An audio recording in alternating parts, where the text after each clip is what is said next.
Assalamualaikum warahmatullahi wabarakatuh. Assalamualaikum warahmatullahi wabarakatuh. Mari Bapak Ibu, kajian kita pada pagi hari ini kita mulai. Bismillahirrahmanirrahim.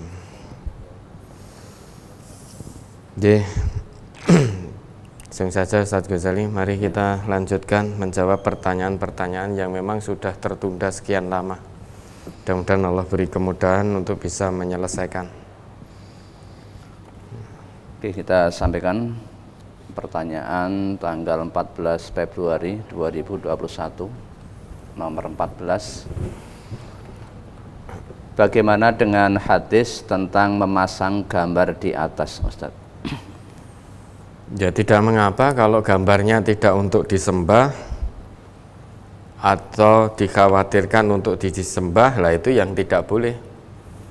Kalau kita memasang gambar di atas, kemudian gambarnya memang sengaja kita sembah ataupun dikhawatirkan nanti akan disembah oleh orang lain, itu yang tidak boleh.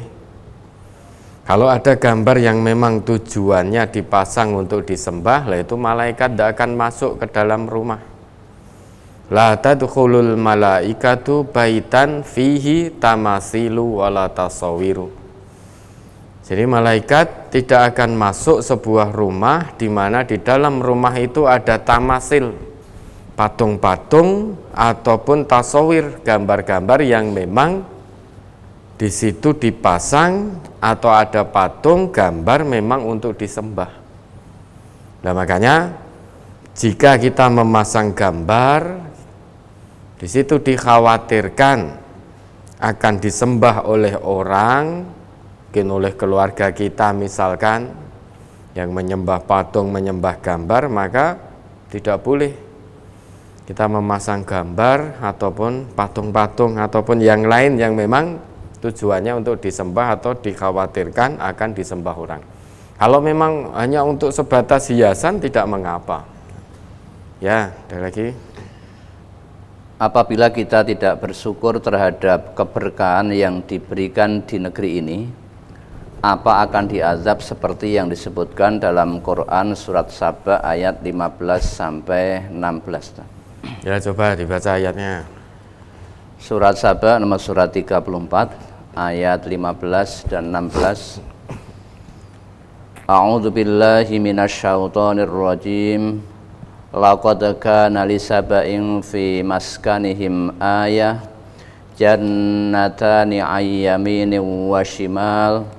Kulu mir rizqi mir rabbikum washkurulah baldatun thayyibatun wa rabbun ghafur. Fa'aradu fa'arsalna alaihim sailal arimi wa baddalnahum bijannataihim jannataini zawatai ukulin khamtin wa aslin wa syai'im min sidrin qalil. Sungguh bagi kaum Saba ada tanda kebesaran Tuhan di tempat kediaman mereka, yaitu 2 buah kebun di sebelah kanan dan di sebelah kiri. Kepada mereka dikatakan, makanlah olehmu dari rizki yang dianugerahkan Tuhanmu dan bersyukurlah kepadanya. Negerimu adalah negeri yang baik atau nyaman, sedang Tuhanmu adalah Tuhan yang Maha Pengampun.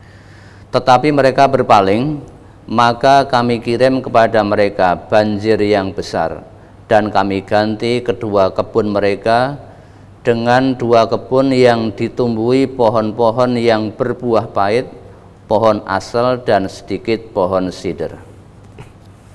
Ya, laqad kana li saba'in fi maskanihim ayah. Sungguh bagi kaum Saba di kediaman-kediaman mereka itu ada tanda-tanda kekuasaan Allah.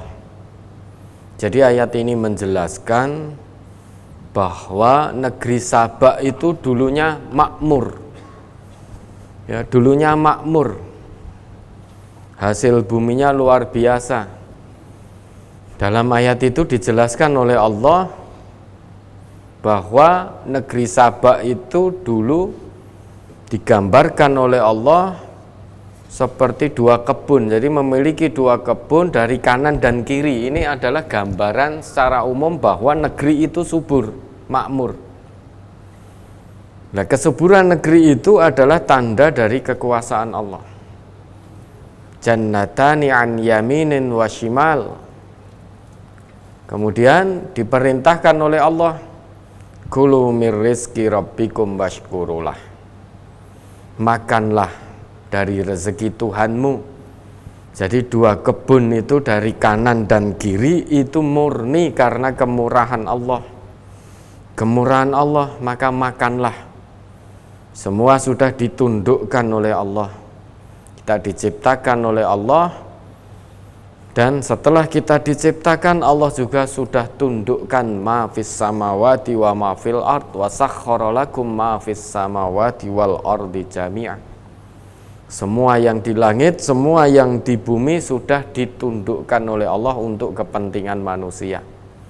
Itu sebagai tanda kekuasaan Allah, termasuk kebun yang ada di negeri Sabak. Jadi betul-betul subur, makmur, gemah ripah loh jinawi. Ya. Kemudian diperintah untuk bersyukur kepada Allah atas apa yang telah Allah anugerahkan. Washkurulah, bersyukurlah. Bersyukur kepada Allah atas nikmat karunia yang sudah Allah anugerahkan, dengan mentaati ketentuan-ketentuan Allah. Bukankah negerimu itu sudah dijadikan Allah sebagai negeri yang baik, baldatun thayyibatun wa rabbun ghafur, dan Tuhanmu itu Maha Pengampun? Kenapa tidak mau bersyukur? Kenapa tidak mau tunduk patuh kepada Allah yang telah memberikan kesuburan dan kemakmuran kepada negerimu? Kenapa kamu tidak mau bersyukur? Apa yang terjadi? Diperintah untuk bersyukur, malah kufur, fa'a'radu, berpaling, tidak mau mengikuti perintah Allah, malah justru mengkufuri nikmat-nikmat Allah, sombong, berpaling dari kebenaran, berpaling dari ketentuan-ketentuan Allah. Maka kesudahannya bagaimana? Tatkala mereka berpaling, penduduk Sabak itu berpaling, fa'arsalna alaihim sailal arimi, maka kami kirim kepada negeri tersebut banjir yang sangat besar. Nah, kemudian banjir itu memporak-porandakan kebun-kebun tadi. Ya, kesuburannya berubah. Banjir menghancurkan kesuburan dua kebun tadi. Wa baddalnahum bi jannataihim jannataini dawatai aklin khamtin wa aslin wa syai'in min sidrin qalil.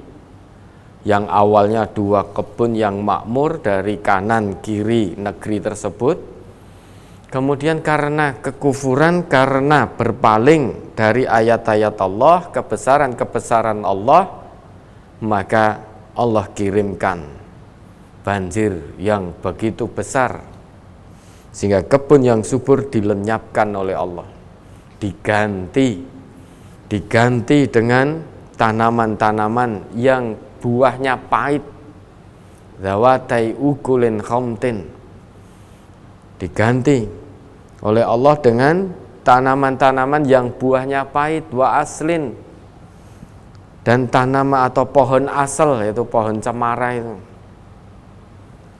dan sedikit dari pohon bidara yang awalnya subur, hasil buminya melimpah karena pertaniannya begitu subur, begitu makmur, hasilnya melimpah ruah, namun diperintah untuk bersyukur malah kufur, semuanya itu dilenyapkan oleh Allah, diganti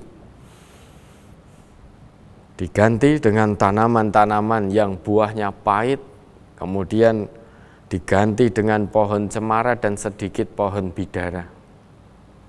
Nah, negeri kita ini negeri yang makmur, negeri yang subur.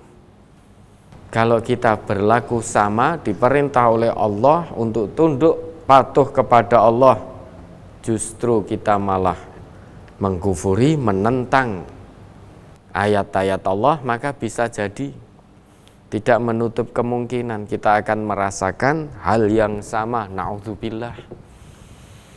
Nah, Allah sudah memberikan ciri bagaimana sebuah negeri itu akan dihancurkan oleh Allah. Cirinya itu sudah Allah jelaskan. Nah, kita sebagai umat sekarang ini, generasi sekarang ini, itu harus hati-hati.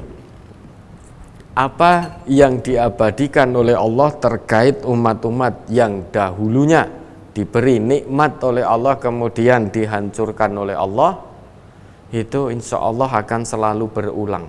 Coba diingat kembali Quran surah Al-Isra surah 17 ayat 16 dan 17 itu.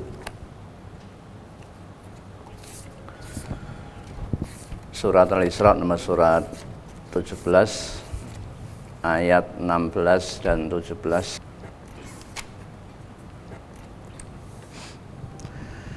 Wa idza aradna an nuhlika qaryatan amarna mutrafiha fa fasaqu fiha fa haqqa 'alaihal qawlu fadammarnaha tadmira wa kam ahlakna minal quruni min ba'di nuh wa kafa bi rabbika bi dzunubi ibadihi khabiran basira. Coba diperhatikan ini artinya. Ini Allah memberikan ciri atau tanda-tanda sebuah negeri yang akan mengalami kehancuran karena tidak mau tunduk patuh kepada Allah. Lah kalau negeri kita sama berlaku kekufuran kepada Allah, ya kita akan termasuk dalam ayat ini. Karena ini tanda ciri yang sangat-sangat jelas yang Allah berikan kepada kita agar kita bisa mengambil ibrahnya. Coba. Dan jika kami hendak membinasakan suatu negeri, maka kami perintahkan kepada orang-orang yang hidup mewah di negeri itu supaya mentaati Allah, tetapi mereka melakukan kedurhakaan dalam negeri itu. Maka sudah sepantasnya berlaku terhadapnya perkataan atau ketentuan kami, kemudian kami hancurkan negeri itu sehancur-hancurnya. Dan berapa banyaknya kaum sesudah Nuh telah kami binasakan, dan cukuplah Tuhanmu maha mengetahui lagi maha melihat dosa hamba-hambanya. Wa idza aradna an nuhlika qaryatan. Mari Bapak Ibu kita perhatikan sama-sama ayat ini. Ayat itu Allah buka dengan huruf idza. Idza itu kalau kita terjemahkan dalam bahasa Indonesia itu ya berarti jika atau apabila. Kalau kita rasakan dengan rasa bahasa Indonesia yang namanya jika atau apabila, itu hanya sebatas kita temui artinya, maknanya bisa iya, bisa tidak. Kan begitu. Namun ini tidak berlaku dalam bahasa Al-Quran. Apabila, jika, itu kalau bahasa Al-Quran sudah punya maknanya masing-masing. Ada yang ditunjuk dengan Al-Quran, dengan idza, atau lau, atau in, itu maknanya sudah berbeda-beda. Namun jika diterjemahkan dalam bahasa Indonesia maknanya sama, yaitu apabila atau jika. Kita lihat jika dalam ayat ini ternyata Allah tunjukkan dengan kata idza, apabila, jika. Idza itu di dalam bahasa Al-Quran tidak Allah sebutkan kecuali untuk menunjukkan satu peristiwa yang pasti terjadi, satu peristiwa yang sudah terjadi atau yang belum terjadi namun terjadinya adalah satu kepastian. Makanya bisa kita dapatkan tatkala Allah berbicara menjelaskan tentang ayat-ayat kiamat, itu hampir semuanya dimulai dengan idza. Padahal kiamat itu belum terjadi. Namun Allah tidak ngendika in waqa'atil waqi'ah, tidak. Kalau in itu bisa iya, bisa tidak. Padahal kiamat sesuatu yang pasti terjadi. Maka Allah tunjukkan dengan idza waqa'atil waqi'ah. Allah tidak ngendika in zulzilatil ardu zilzalaha, tidak. Kalau itu digunakan in, maka bisa iya bisa tidak. Artinya kiamat bisa terjadi, bisa pula tidak terjadi. Namun dalam ayat itu Allah tunjukkan dengan kata idza zulzilatil ardu zilzalaha, idza syamsu kuwirat, idza samaun fatarat, idza kan itu. Itu menunjukkan satu peristiwa yang sudah terjadi atau akan terjadi, namun terjadinya merupakan satu kepastian. Itu Allah tunjuk dengan kata idza. Seperti dalam ayat ini, wa idza aradna an nuhlika qaryatan amarna mutrafiha. Dan jika kami hendak menghancurkan satu negeri, qaryatan nakiroh, jadi negeri manapun bisa hancur. Wa idza aradna an nuhlika qaryatan, tanpa alif lam, bukan al-qaryah namun qaryatan, nakiroh. Nakiroh sifatnya masih umum, sehingga bisa negeri manapun itu bisa hancur. Dengan catatan, kalau apa yang menjadi perintah dari Allah itu dilanggar oleh penduduk negeri tersebut, tidak peduli tanpa kecuali negeri manapun itu akan Allah hancurkan. Wa idza aradna an nuhlika qaryatan amarna mutrafiha. Dan jika kami hendak menghancurkan satu negeri, kami perintahkan orang-orang yang hidup mewah di negeri itu untuk taat kepada Allah. Nah, mungkin kalau kita membaca terjemahan ini dalam benak kita akan terlintas, oh berarti hanya orang yang hidup mewah yang diperintahkan untuk taat. Sedang orang yang jauh dari kemewahan tidak mendapatkan, tidak termasuk dalam perintah ini. Mungkin akan begitu. Memang kata mutrof, kata mutrof itu makna asalnya adalah kemewahan, orang yang berfoya-foya dalam kemewahan. Namun kata ini kemudian mengalami perluasan makna. Yang awalnya sebatas orang yang berfoya-foya dalam kemewahan, namun sekarang ini makna ini mengalami perluasan. Sehingga mutrof tidak hanya identik dengan orang kaya yang berfoya-foya dalam kemewahannya, bermaksiat kepada Allah, bukan. Sekarang bisa kita saksikan, orang yang tidak mewah pun bahkan hidup di garis kefakiran, di garis kemiskinan, itu juga banyak yang durhaka kepada Allah.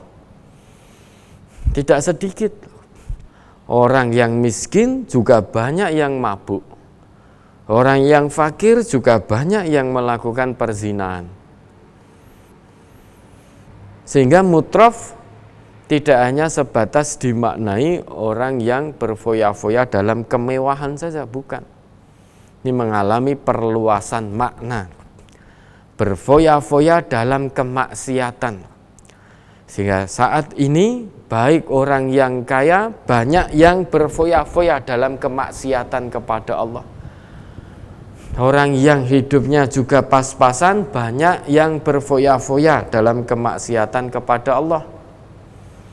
Bahkan di negeri kita tidak sedikit orang yang hidup di garis kemiskinan pun juga berfoya-foya dalam kekufuran kepada Allah, kemaksiatan kepada Allah.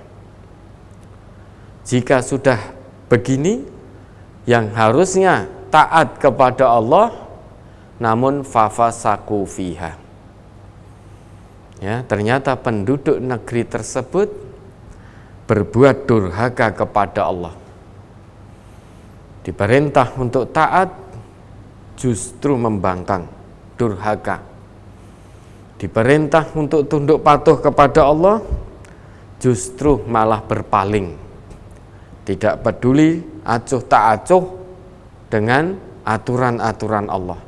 Maka kata Allah, fahaqqa 'alaihal qaulu fadammarnaha tadmira.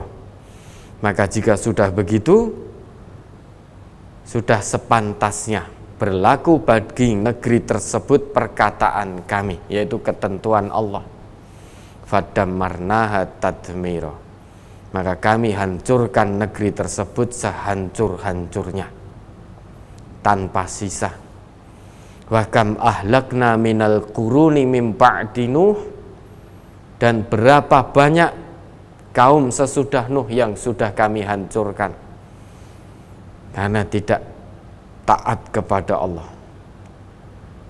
Kaum sesudah Nuh, kaum Ad, ya, kaumnya Nabi Hud, dikenal negerinya kaum Ad ini punya negeri makmur, subur, dan memiliki peradaban yang tinggi, kaum Ad. Namun tidak taat kepada Allah. Lantas Allah hancurkan. Allah kirim angin yang sangat dingin 7 malam 8 hari. Angin yang sangat bergemuruh, sangat dingin 7 malam 8 hari. Coba diingat itu. Bagaimana kesudahan kaum Ad dalam Quran surah Al-Haqqah itu. Surah 69 ayat 6 sampai 8. Kalau kita ingin mengetahui, jadi berapa banyak kaum yang Allah abadikan kisahnya, kehancuran satu kaum yang kufur kepada Allah, Allah abadikan kisahnya di dalam Al-Quran. Tujuannya apa? Bukan hanya untuk dongengan belaka seperti persangkaan orang-orang kafir itu, bahwa Al-Quran itu hanya asatirul awalin, dongengan orang-orang terdahulu, bukan. Namun itu sebagai ibrah, pelajaran agar kita generasi mukmin berikutnya sesudahnya itu betul-betul mengambil ibrah, pelajaran dari kisah tersebut. Jangan sampai kita melakukan hal yang sama, yang mana pada akhirnya akan berkesudahan sama dengan kaum-kaum terdahulu yang sudah Allah hancurkan. Salah satunya kaum sesudah Nuh adalah kaum Ad, kaumnya Nabi Hud yang dihancurkan oleh Allah, dibinasakan oleh Allah. Mari dibaca itu. Wa amma 'adun fa uhliku birihin sarsarin 'atiyah sakharaha 'alaihim sab'a layali wa thamaniyata ayyam khusuman fataral qauma fiha sar'a ka'annahum a'jazu nakhlin khawiyah fahal tara lahum mim baqiyah. Adapun kaum Ad, maka mereka telah dibinasakan dengan angin yang sangat dingin lagi amat kencang, yang Allah menimpakan angin itu kepada mereka selama 7 malam dan 8 hari terus menerus. Maka kamu lihat kaum Ad pada waktu itu mati bergelimpangan, seakan-akan mereka tunggul-tunggul pohon kurma yang telah kosong atau lapuk. Maka kamu tidak melihat seorang pun yang tinggal di antara mereka. Ya tahu, ini kaum Ad, negerinya subur, makmur, punya peradaban yang tinggi, dianugerahi oleh Allah peradaban yang tinggi, diseru untuk taat kepada Allah, membangkang.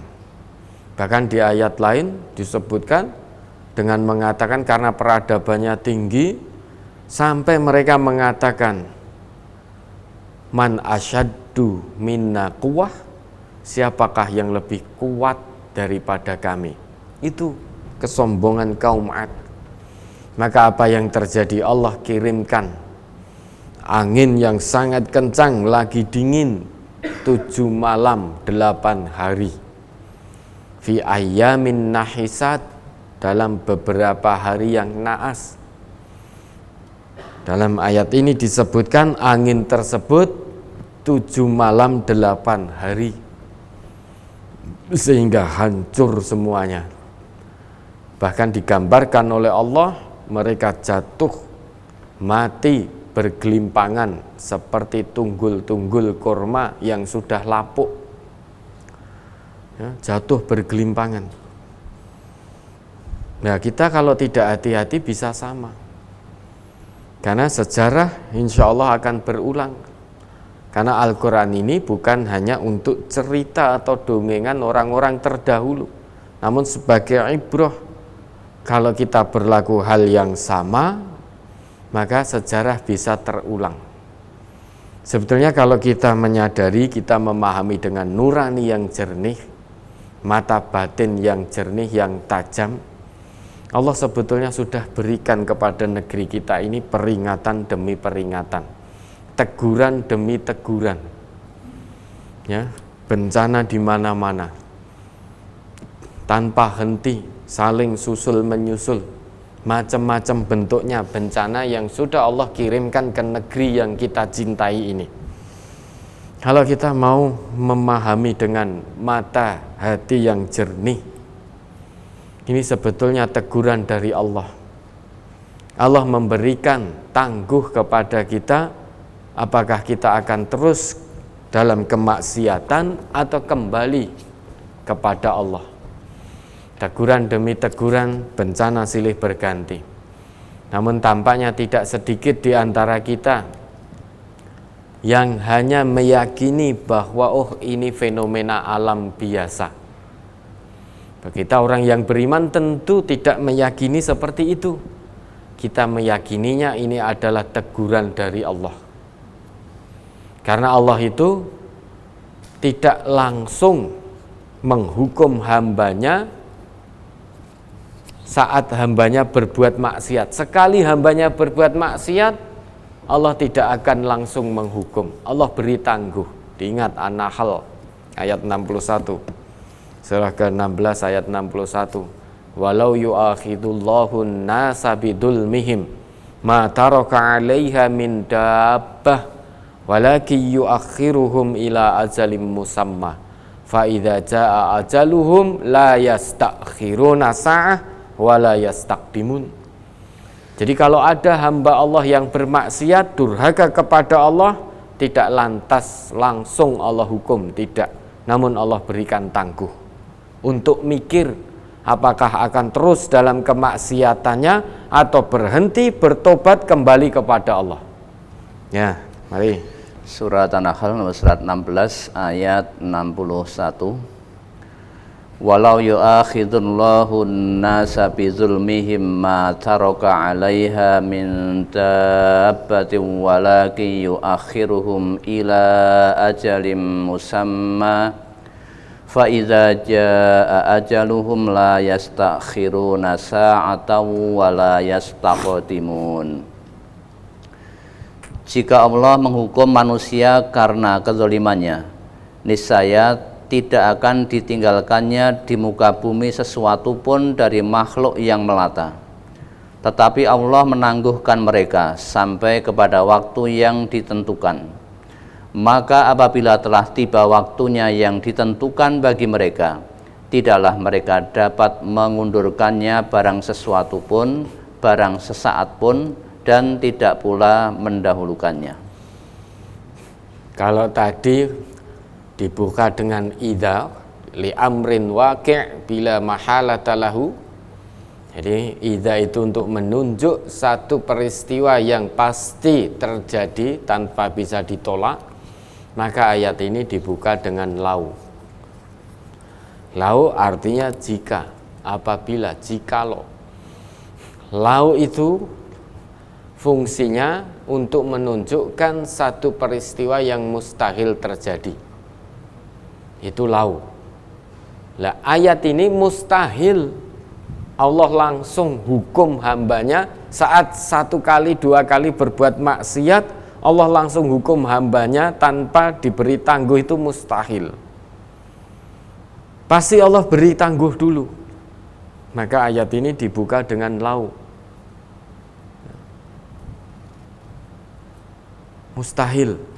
Maka walau yu'akhidullahu nasa bidulmihim, dan jikalau Allah hukum manusia karena perbuatan zolimnya, perbuatan maksiatnya, perbuatan durhakanya, niscaya ma taraka 'alaiha min dabbah. Allah tidak akan sisakan satu pun di atas muka bumi dari makhluk yang melata. Artinya apa? Saat kita sekali dua kali berbuat maksiat, langsung Allah hukum kita. Kita sudah tidak hidup saat ini. Semua manusia sudah mati. Bahkan seluruh makhluk Allah yang melata itu sudah tidak ada yang bersisa. Nah sekarang mari kita tanya nurani kita. Berapa kali kita berbuat maksiat kepada Allah? Bukan hanya sekali, dua kali, tiga kali, sering kali kita berbuat maksiat kepada Allah.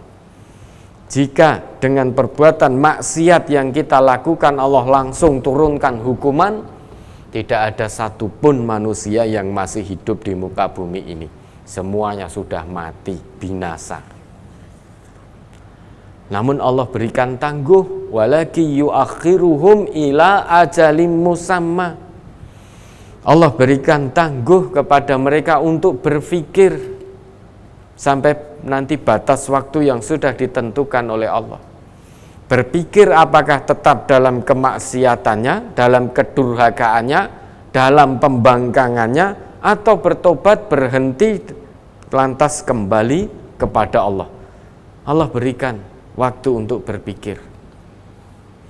Sehingga tidak ada, mustahil terjadi manusia sekali berbuat maksiat langsung dihukum oleh Allah. Itu mustahil kalau menurut ayat ini. Yang ada Allah berikan tangguh. Maka kalau ada manusia yang berbuat maksiat kemudian Allah turunkan hukumannya, itu bisa dipahami bahwa yang bersangkutan bukan baru sekali dua kali berbuat maksiat. Sudah berulang kali diberi tangguh itu tidak digunakan dengan baik untuk berpikir, untuk bertobat kembali kepada Allah, malah justru merasa aman. Oh, ternyata tidak ada manusia yang tahu.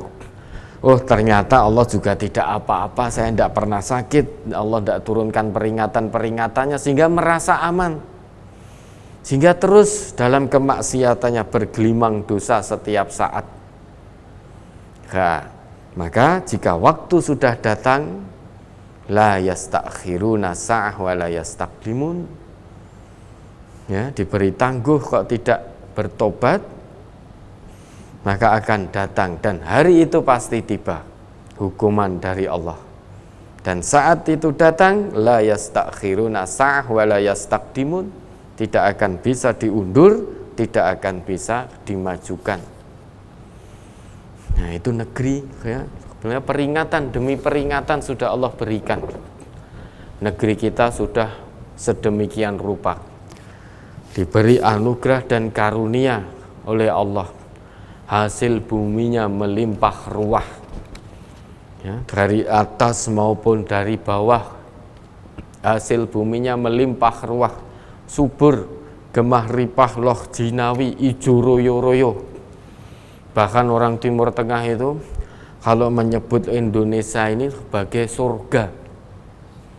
Surga karena banyak tanaman hijau, menghijau, ijo royo-royo. Ya, kalau melihat ke sini itu orang-orang Timur Tengah itu, Masya Allah, hadhil jannah, jannatud dunya. Masya Allah, inilah surga. Karena di dalam Al-Quran digambarkan surga itu dengan sesuatu yang menghijau-hijau royo-royo, gemerici air, sungai mengalir, dan lain sebagainya, Sehingga betul-betul asri. Surga itu gambarannya betul-betul asri. Nah, mereka tahunya itu gambaran yang ada di dalam Al-Quran. Jadi tanaman-tanaman yang hijau, sedap dipandang mata, kemudian sungai yang mengalir, suaranya bergemericik, sahdu. Maka ketika melihat Indonesia, mereka mengatakan, Masya Allah, hadhil jannah, ini surga. Ini surga. Karena Timur Tengah tidak mendapati apa yang seperti Allah berikan pada negeri kita ini. Namun sekarang sungai yang ada di negeri kita sudah tidak seperti dulu. Maka sangat keliru kalau surga, sungai yang digambarkan oleh Allah dalam Al-Quran mengalir di bawahnya sungai-sungai. Bayangan kita, wah sungai seperti sekarang ini. Kalau di Semanggi itu ada sungai Kali Kecing atau apa itu. Kalau bayangan sungainya seperti itu ya kita tidak tertarik. Sungainya sudah kotor seperti itu. Ya, maka sungai yang ada di surga tetap sifatnya mala ainun ra'at wala udhunun sami'at wala khatara ala qalbil bashar. Itu punya sifat seperti itu. Nah, maka kalau kita tidak bisa mensyukuri nikmat dan anugerah Allah atas negeri kita ini, maka bisa jadi berlaku hal yang sama seperti kesudahan negeri Saba, kesudahannya kaum Ad, kesudahannya kaum Lut, kesudahannya kaum Samud, ya. Dan insya Allah itu akan berulang peristiwa-peristiwa, kisah-kisah tragis bagaimana kesudahan satu kaum yang akhirnya durhaka kepada Allah, diberi tangguh tidak mau bertobat, terus dalam kemaksiatannya dihancurkan oleh Allah, dibinasakan oleh Allah tanpa sisa, tanpa bekas. Insya Allah itu akan berulang pada negeri manapun tanpa kecuali. Ya, maka kita bersyukur, mari kita hati-hati, kita mulai dari diri kita sendiri. Jangan sampai kita berlaku sama dengan kaum-kaum yang Allah abadikan kisahnya dalam Al-Quran, bagaimana kesudahan mereka. Karena kalau kita berbuat hal yang sama, insya Allah sesuai ayat Allah, kita pun akan dihancurkan, akan dibinasakan oleh Allah. Na'udzubillah. Ya, ada lagi. Bagaimana cara untuk menjadi orang yang pemaaf? Ya, dilatih. Untuk menjadi pemaaf itu perlu latihan, semuanya butuh proses, butuh latihan. Caranya bagaimana? Ya, kalau marah jangan diperturutkan. Kalau benci jangan berlarut-larut. Ya. Kalau punya masalah dengan orang lain, jangan saling mendiamkan lebih dari 3 malam. Maka perlu dilatih. Memang untuk memaafkan kesalahan orang lain pada kita tidak mudah. Namun begitu kita harus memaksa diri kita untuk mudah-mudah memaafkan kesalahan orang lain. Toh tidak ada ruginya. Ada seseorang yang berbuat salah kepada kita, misal memfitnah kita, mencaci kita, ya, menyakiti hati kita. Tidak ada ruginya sebelum fulan itu minta maaf sudah kita maafkan. Itu tidak ada ruginya bagi kita. Saat kita bertemu dengan fulan, kita sudah memaafkan sebelum dia minta maaf. Setidaknya saat kita bertemu kita sudah tidak ada ghil lagi. Perkara yang bersangkutan sampai meninggal belum minta maaf kepada kita, urusan dia sama Allah. Permasalahan itu akan dia bawa sampai menghadap kepada Allah. Permasalahan tidak mau minta maaf, ya, dalam muamalah ini. Dia menyalahi orang lain, memfitnah, mencaci, menghujat, menuduh, kok tidak minta maaf. Dia mati, meninggal, dia akan bawa permasalahan itu sampai kelak menghadap Allah. Karena itu hablum minan nas, ya, hubungan sesama manusia. Kalau hubungan sesama manusia, Allah tidak akan maafkan kalau manusianya belum memberi maaf atau belum meminta maaf. Maka urusannya sampai nanti di akhirat. Ya, orang yang bertakwa itu bukan hanya hablum minallah, namun juga harus baik hablum minan nasnya. Kalau kita sadar telah berbuat salah pada orang lain, maka cepat-cepatlah kita paksa diri kita untuk minta maaf. Kalau ada orang lain yang menyalahi kita, Sebelum yang bersangkutan minta maaf, maka kita latih diri kita untuk mudah memberikan maaf. Bukankah pemaaf itu salah satu ciri orang yang bertakwa? Itu kata Allah. Coba diingat kembali Quran surah Al-Imran. Ya, ayat 133 134 itu. Surat Al-Imran nomor surat 3 ayat 133 dan 134. Wasari'u ila maghfiratin mir rabbikum wa jannatin 'arduhas samawati wal ard u'iddat lil muttaqin alladzina yunfikuna fis sarra'i wad dharra'i wal kadhiminal ghaidha wal 'afina 'anil nas wallahu yuhibbul muhsinin. Dan bersegeralah kamu kepada ampunan dari Tuhanmu dan kepada surga yang luasnya seluas langit dan bumi yang disediakan untuk orang-orang yang bertakwa, yaitu orang-orang yang menafkahkan hartanya baik di waktu lapang maupun sempit, dan orang-orang yang menahan amarahnya dan memaafkan kesalahan orang. Allah menyukai orang-orang yang berbuat kebajikan. Kan indah sekali Islam itu, aturan Islam itu indah sekali kalau kita praktekkan. Dalam ayat ini Allah perintahkan kita, Allah perintahkan orang-orang yang beriman agar bersegera untuk menjadi pribadi yang bertakwa, betul-betul bertakwa kepada Allah, bukan pribadi yang pura-pura bertakwa, namun betul-betul menjadi pribadi yang bertakwa kepada Allah, sehingga mau di depan manusia ataupun tidak, dia selalu merasa diawasi oleh Allah. Nah, kalau hanya pura-pura bertakwa, dia baik di hadapan manusia, pura-pura baik, di belakangnya menghujat, mencaci, dan lain sebagainya. Nah, dalam ayat ini Allah perintahkan kita untuk bersegera menjadi orang yang bertakwa. Mengapa? Karena bagi hamba Allah yang bertakwa sudah Allah sediakan ampunan, Allah siapkan surga yang luasnya seluas langit dan bumi.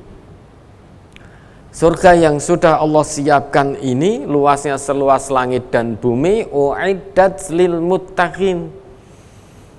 Hanya Allah siapkan, Allah khususkan bagi hambanya yang bertakwa. Dengan kata lain, ayat ini memerintahkan kita untuk bersegera menjadi pribadi yang bertakwa. Apa itu ciri hamba Allah yang bertakwa? Ayat selanjutnya menyebutkan cirinya. Alladzina yunfikuna fis sarra'i wad dharra. Itu ciri yang pertama. Orang yang berhak mendapatkan surganya Allah, orang yang berhak mendapatkan predikat takwa di sisi Allah, ciri pertama, dia gemar berinfak, menafkahkan sebagian hartanya di jalan Allah, baik dalam keadaan lapang maupun dalam keadaan sempit. Jadi kesempitan tidak menghalangi dirinya untuk senantiasa berinfak, membelanjakan, menafkahkan hartanya di jalan Allah, meskipun hanya dengan sebagian kecil harta yang Allah anugerahkan, karena dia mengalami kesempitan.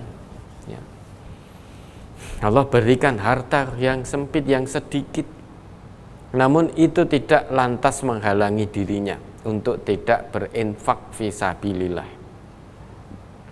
Itu ciri pertama orang yang bertakwa.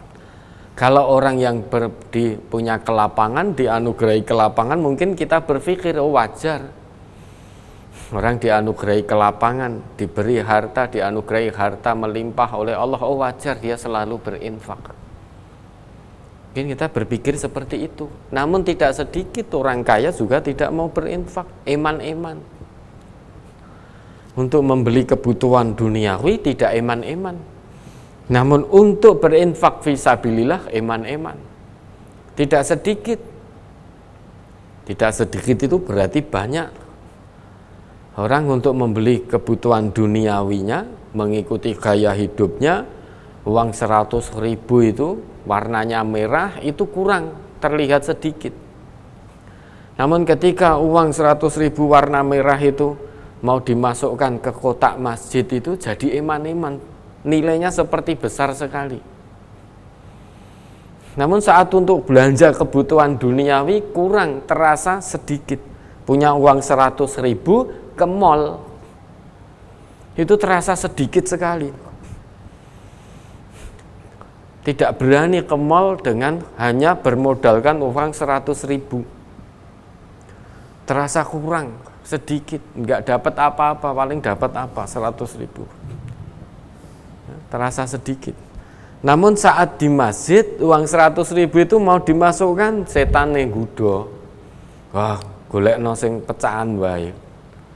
Kuwi gede loh, 100.000 kuwi. Sehingga terasa begitu banyak, nominalnya tiba-tiba berubah menjadi banyak. Sehingga iman. Sehingga krekes-krekes, krekel-krekel golek sing wernane liya. Nemunya biru, ya masih iman-iman. Sehingga sing agak coklat abu-abu letak itu 2000-an. Itu baru dimasukkan. Padahal anaknya sendiri diberi 2.000 sudah tidak mau. Anaknya diberi 2.000-an sudah dilempar-lemparkan begitu. Coba di Idul Fitri kemarin itu coba anak cucu kita beri fitrah 2.000 mesti modo kan. Wah, 2.000 enggak mau. Nah, mungkin orang kaya, kita berpikirnya orang kaya itu infak, oh mudah saja karena Allah berikan, Allah titipkan kelapangan dalam harta benda. Belum tentu. Belum tentu orang kaya itu ringan hatinya untuk membelanjakan hartanya di jalan Allah, belum tentu. Tetap ada rasa iman-iman kalau hatinya tidak khusyuk kepada Allah. Orang kaya misalkan diberi anugerah oleh Allah 100 juta misalkan, dia tidak sedikit infaknya, hanya 100.000. Tidak sebanding dengan anugerah yang Allah berikan, takut melarat. Padahal harta yang sesungguhnya adalah yang diinfakkan di jalan Allah. Padahal Allah sudah berjanji, ya, hartamu yang kamu infakkan itu Allah yang akan ganti. Sehingga tidak ada ceritanya orang infak, orang sedekah fisabilillah menjadi melarat. Itu tidak ada ceritanya. Karena kita menggunakan matematika Allah, bukan matematika manusia. Matematika Allah butuh keyakinan yang mendalam dalam hati, bukan hanya sebatas logika. Kalau matematika duniawi, matematika manusia itu hanya berdasarkan logika dan nalar. Kalau matematika dunia 1 juta, keluarkan 100.000, ya tinggal 900.000. Itu matematika manusia. Namun matematika Allah beda. Matematika Allah hanya bisa diyakini, dijalankan oleh orang-orang yang hatinya khusyuk betul. Dia tidak khawatir rugi, tidak khawatir bangkrut, tidak khawatir miskin dalam berinfak. Punya 1 juta, infakkan 300.000, 500.000, dia yakin dengan janji Allah. Dia memberi makan saudaranya, punya kelebihan, dia berikan makan kepada saudaranya, tidak khawatir jatuh miskin. Karena dia yakin betul janji Allah, ya, memberi makan kepada saudaranya itu dalam syariat kita dijanjikan oleh Allah turun berkah. Nah, kalau kita hanya hitung-hitungan dengan matematika duniawi, matematika manusia ya selamanya nggak gatuk. Selamanya nggak gatuk, pasti eman-eman. Wah, uangnya punya hanya 500.000. Nanti nek diinfakkan 100.000 tinggal 400.000, padahal kebutuhan saya begini begitu, ini itu dan lain sebagainya. Itu matematika duniawi. Namun yang kita gunakan adalah matematika dari Allah dan butuh keyakinan penuh kepada Allah. Yakin betul dengan janji Allah. Memang secara hitungan 500 kurangi 100 jadi 400. Namun berkahnya yang tidak bisa kita nalar. Berkah, turun berkah dari Allah yang tidak bisa kita logika. Itu yang membedakan. Maka jangan takut. Ya, orang diberi kelapangan harta oleh Allah, jangan takut untuk bersedekah, untuk berinfak. Maka sedekahlah, infaklah sebanding dengan yang Allah titipkan. Karena sangat mudah bagi Allah untuk mengambil balik apa yang sudah Allah titipkan pada kita. Saking mudahnya hingga melebihi kemudahan daripada kita mengedipkan mata. Sehingga apa yang Allah titipkan saat ini pada kita, itu dalam sekejap bisa Allah tarik kembali. Sehingga kita menjadi tidak punya apa-apa. Jangankan hanya harta kekayaan, hanya keluarga, nyawa kita pun bisa dalam sekejap Allah ambil kembali. Maka salah satu ciri orang yang bertakwa, dia selalu gemar menafkahkan hartanya, yakin betul kepada Allah bahwa infak fisabilillah tidak akan menyebabkan dirinya melarat. Nah, maka itu hanya bisa dilakukan oleh orang-orang yang bertakwa. Orang yang tidak bertakwa kepada Allah tidak bisa menjalankan itu. Infak fisabilillah itu eman-eman. Karena hitungannya matematika dunia, matematikanya sendiri, bukan matematika Allah. Maka eman-eman. Tidak yakin dengan janji Allah turunkan berkah rezeki min haitsu la yahtasib, itu tidak yakin. Hanya yakin dengan nalar logikanya. Tidak yakin dengan janji-janji Allah. Maka orang yang bertakwa tidak akan mampu, selamanya tidak akan mampu menjalankan ini, yaitu menafkahkan hartanya baik di waktu lapang apalagi ya, dan juga di waktu sempit. Itu hanya bisa dilakukan oleh hamba-hamba Allah yang bertakwa. Kemudian ciri yang kedua, wal kadhiminal ghaidha, bisa menahan amarah. Orang yang bertakwa itu bukan berarti tidak pernah marah. Orang yang bertakwa bukan berarti tidak punya potensi untuk marah. Tetap wong dia juga manusia, tetap memiliki potensi untuk marah. Namun takwanya bisa menahan amarahnya, menyebabkan amarahnya menjadi bisa ditekan, tidak dilampiaskan. Dia yakin betul dengan sabda Nabi orang yang bertakwa itu, bahwa orang kuat itu bukan orang kuat dalam bergulat menang, dalam berkelahi menang, orang yang jago bela diri, bukan. Tetapi orang kuat, dia yakin betul menurut hadis Nabi, man yamliku nafsahu indal ghadab, yaitu orang yang bisa menahan amarahnya saat dia marah, menahan hawa nafsunya saat dia marah.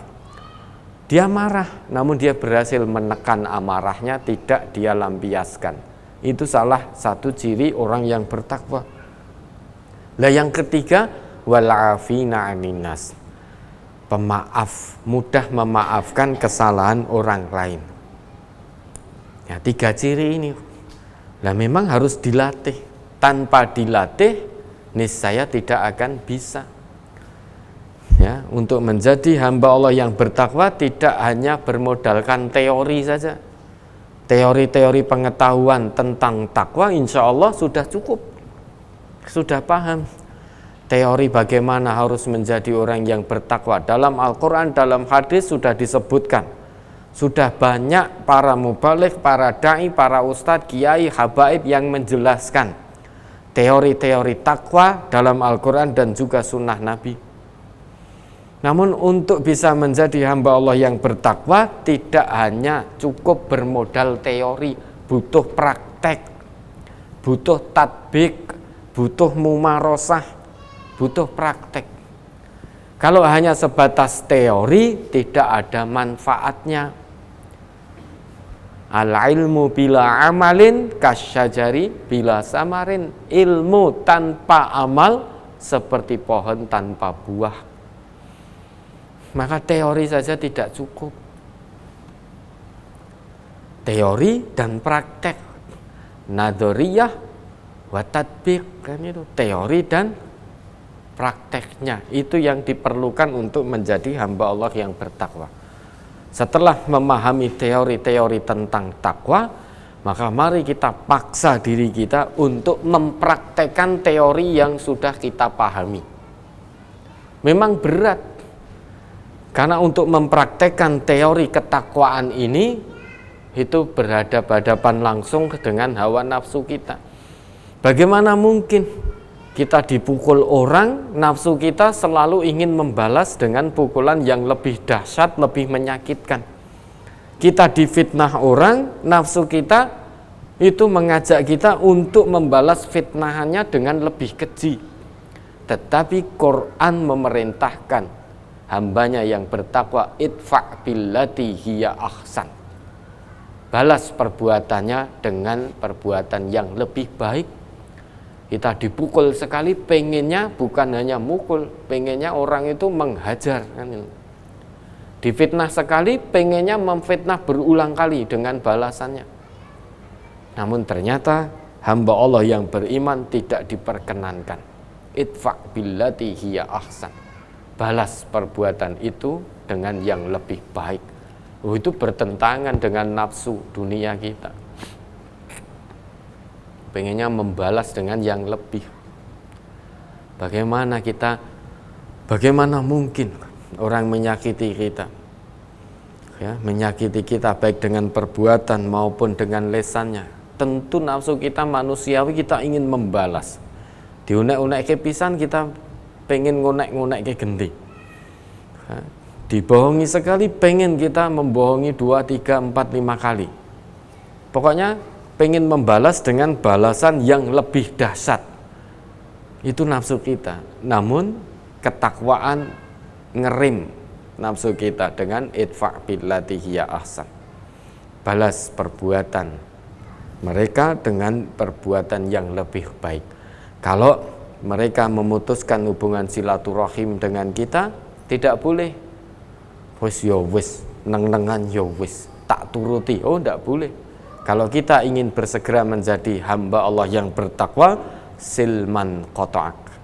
Sambung silaturahim orang yang memutus silaturahim kepadamu. Wa'ati man harramak. Beri orang yang mengharamkan untuk memberi sesuatu kepadamu. Ya, kan ada itu. Wis ditenono, engko nek anu ra arep tak kei. Anak kowe ra manut aku, engko nek anu ra arep tak kei. Ya sudah, beri dia duluan.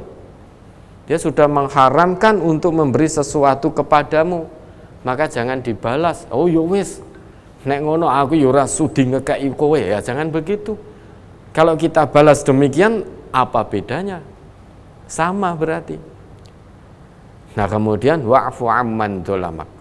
Maafkan orang yang mendolimimu. Menyalai, jangan kita balas dengan menyalai, namun dengan perbuatan yang lebih baik. Untuk menjadi pemaaf itu harus dilatih. Dan kita kalau ngaku sebagai orang yang beriman, mari berusaha bersegera mungkin menjadi hamba Allah yang bertakwa. Salah satu cirinya mudah memaafkan kesalahan orang lain kepada kita, meski orang lain itu belum meminta maaf kepada kita. Tidak ada ruginya kita memaafkan orang yang mana orang itu belum meminta maaf kepada kita.